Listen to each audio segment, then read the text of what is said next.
Good afternoon all of you. Today we will see the carving of maxillary first premolar.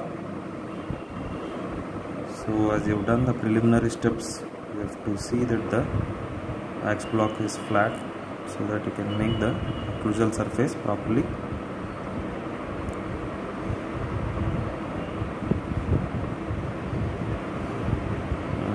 To mark the midline or the long axis of the block so that you can get all the surfaces in the center of the block. You can mark the midline. You have already seen I have marked the midline.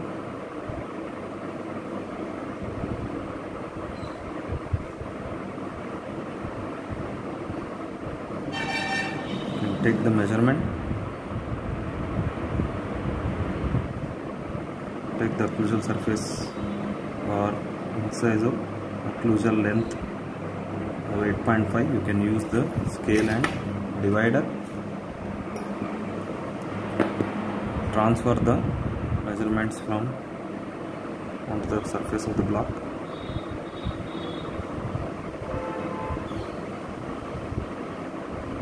Even the length of the root 14 millimeters. Also you can transfer from the occlusal line onto the surface.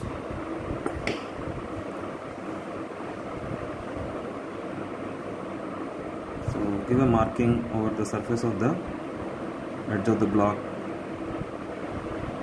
at the incisal 1/3, and then remove the wax from the surface, extending from the marking, given marking from buccal surface to lingual surface. So we will get a tent shaped area.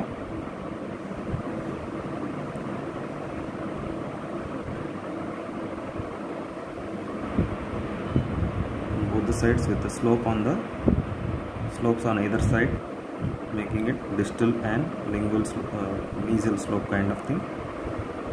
So you can, for making the central group, just give a small marking for the triangular fossa, extending the groove, the central groove, marking. You can see.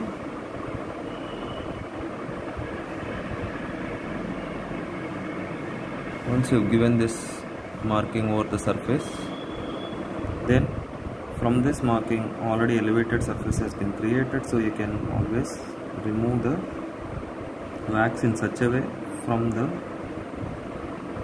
marking in such a way that it becomes a triangular ridge over the buccal surface, or over the buccal triangular ridge on the occlusal surface. Either side the elevated surface has been already formed. Only the triangular ridge, shape of the triangular ridge is needed to be marked properly. Once you give this marking, you can easily shape out the triangular ridge over the buccal cusp and over the lingual cusp. You can see a rough triangular area forming.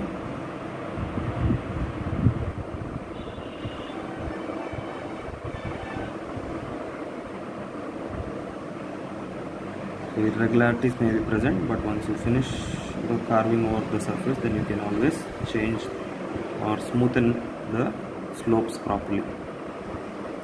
Once this occlusal surface is over with all the triangular ridges and triangular fossa,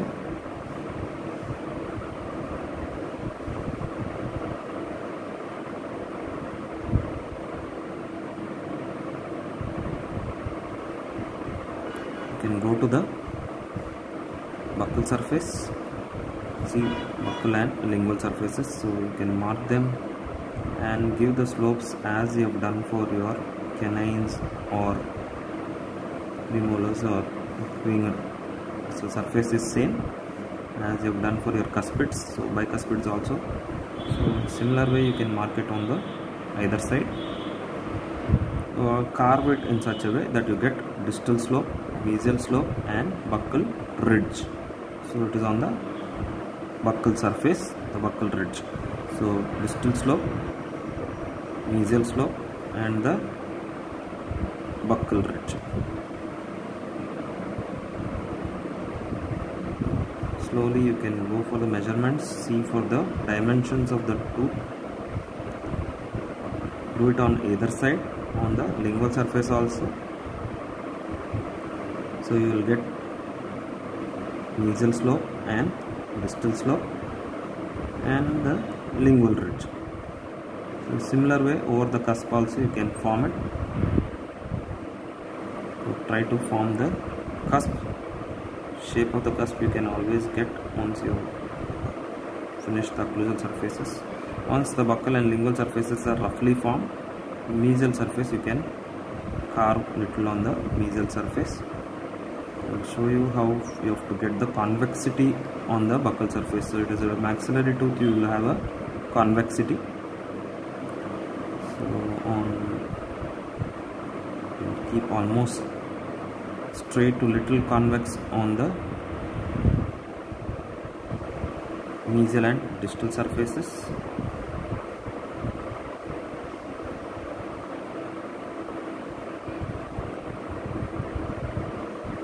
So wherever there is adjustment, see that they are proportionate enough. So to get the convexity, just at the cervical 1/3, just make a small groove and towards the incisal surface also make a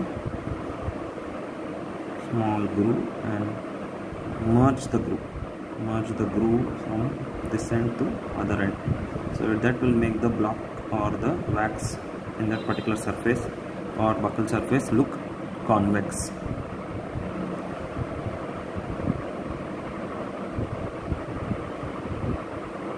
As you can see the convexity, you can see the occlusal surface, you can see the convexity slopes, buccal ridge, lingual mesial slope, distal slope, buccal ridge or the labial ridge, you can see the mesial slope, and here slopes are present, not very prominent on the lingual surface, so you can still more you can do. Occlusal surface you can see the triangular fossa and the central groove marking. And you have to adjust the shape in such a way that you get proper premolar, maxillary premolar.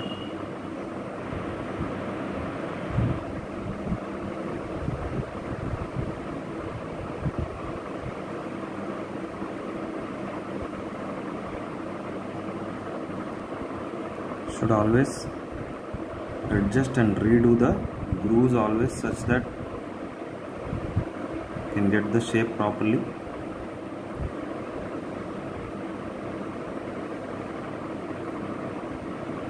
See that you get the premolars, shape of the premolars or shape of the triangular ridges, which is more important while you are learning posterior tooth.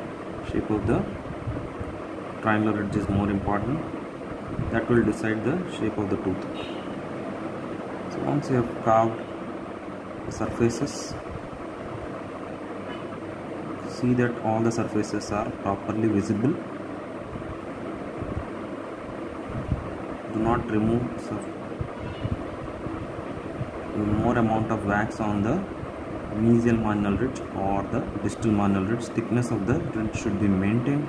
You see that only proportionate amount of wax is removed, and once this rough carving or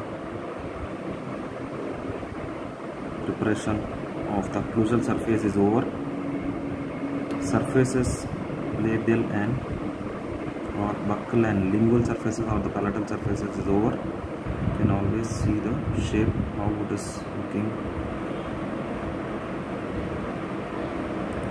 So you got the buccal convexity also.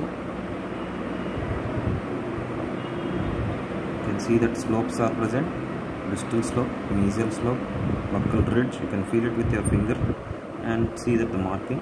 You got the buccal cusp tip from there inwards with the buccal triangular ridge slopes going to form the triangular fossa, mesial triangular fossa, distal triangular fossa, and extensions onto the lingual surface also towards the lingual triangular ridge, formation towards the lingual triangular ridge and lingual cusp. So as the premolar has two roots, we are going towards the gross carving of two roots which are present on buccal and lingual surfaces, or you can say it as buccal cusp and lingual cusp. So proportionately you have to reduce the sufficient amount of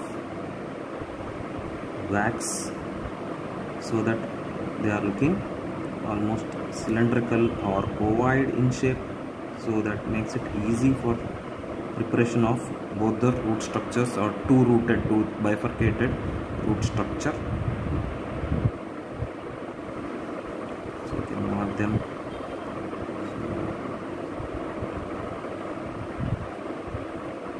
You should see that they are proportionate with the tooth structure. So gross structure of the crown is sufficient to prepare the root. If you carve more or finish the crown completely, then you may make the root smaller in size and proportionate area you will not be able to get properly. So see that once the gross carving of the root is over, crown is over, gross carving of the root is simple as you have done for other tooth, but you have to make it a bifurcated root structure. So just carve in such a way that it is extending properly to the height of the root length and occlusal surface. Now what you do is see that they are proportionately equal in size, or they are proportionate in size. Root length 8.5 and root length crown length 8.5, root length 14 millimeters in dimensions.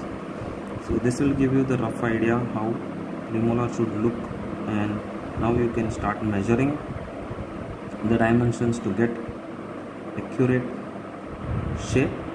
Presently we are going in such a way that it will look a gross carving and you should know the shape of the tooth. While you are finishing, you can always change the dimensions.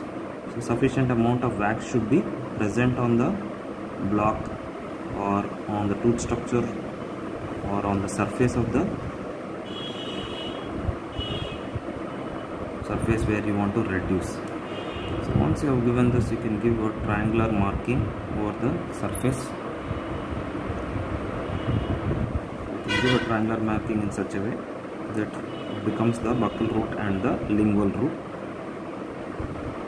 Simple thing what you have to do is just remove the material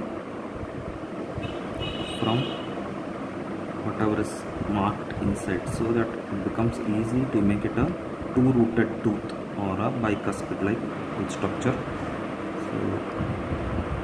So there are two cusps, buccal and lingual cusp or buccal and palatal cusp. Similar way, buccal root and lingual root. Just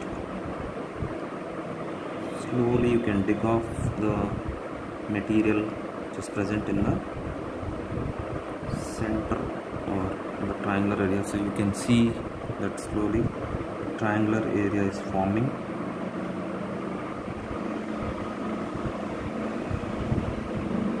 So you can see that there is extension in such a way.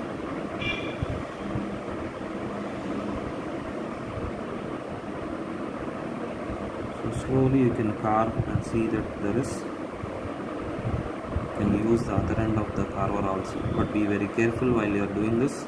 So you may break the root structure, so like the wax may become delicate. Once you do this, you can see that there is extension. And slowly now you can try to make it in shape. Apical portion of the root, or apical 1/3 of the root should be narrow. Similar way, crown should be proportionately reduced in dimension should be 9 millimeters labeling 8 millimeters in the middle 1/3, 7 millimeters at cervical 1/3 of the crown, and tapering should be the root structure. So you can shape them in such a way that you can see that.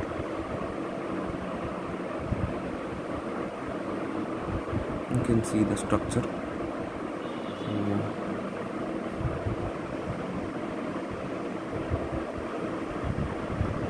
let's use a polishing cloth so that whatever extra material is there, you can always remove from the wax surface so it is clearly visible.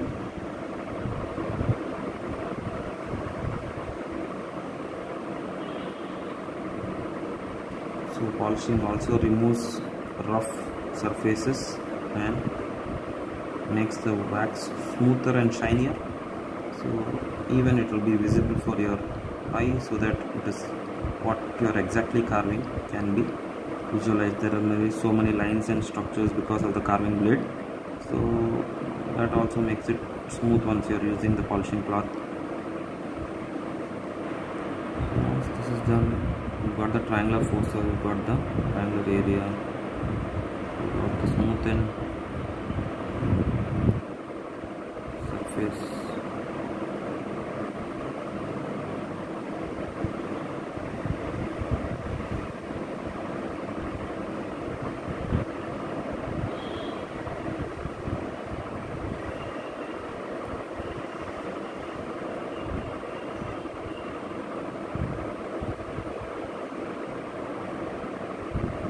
So convex buccal triangle ridge surface on the buccal cusp.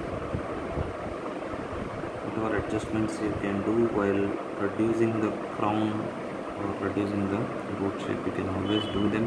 See that the dimensions are in position.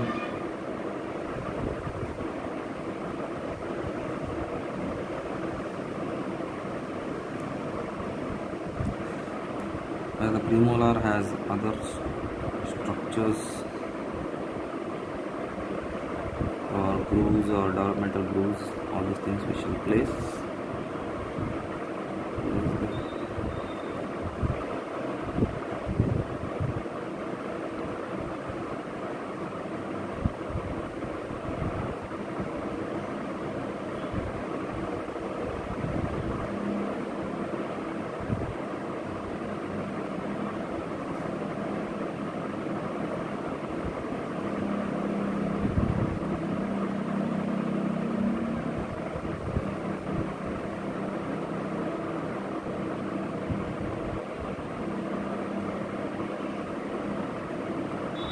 Deepen the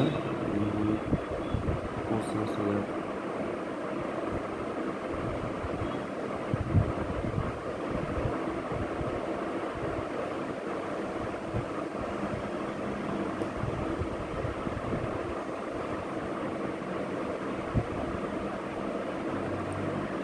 occluding surface, you should be very careful while polishing. You might remove off so much of material or whatever shape of the root to excessive amount of pressure will just remove the surfaces or ridges what you've tried to form.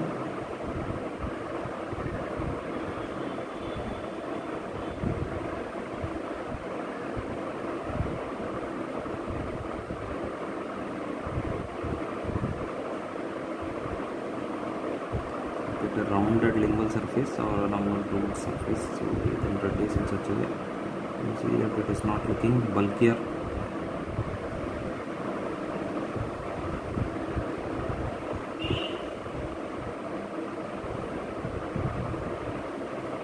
So you find the slopes, you find the lingual ridge, everything is present, but the lingual cusp becomes a little rounded.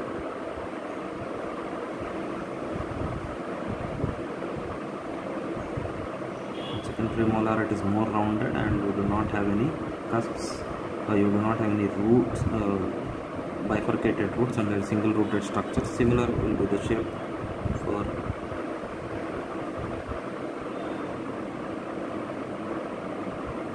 second premolar also.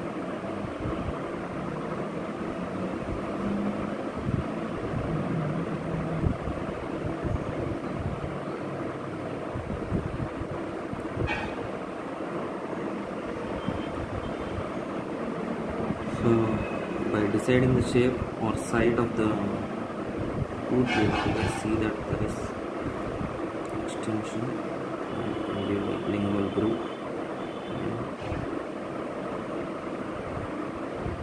The developmental groove from the bifurcation to the cervical line.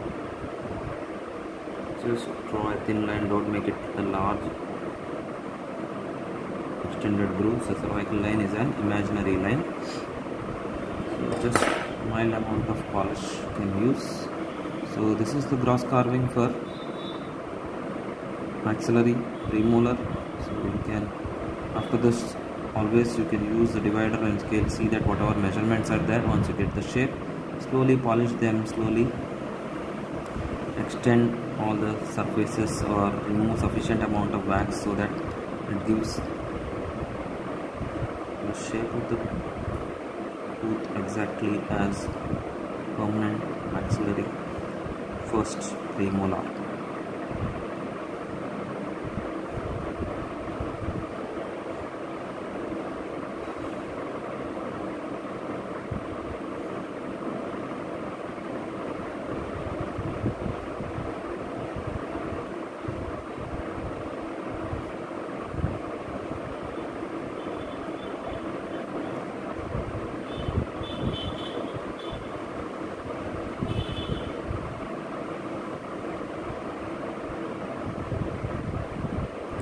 This is with the base. Once you remove it, you can remove the base and make it the apex sharper in position. You can see the occlusal surface and trapezoidal shape because of the slopes on buccal and lingual surfaces. Triangular ridge is a lingual groove. Developmental groove.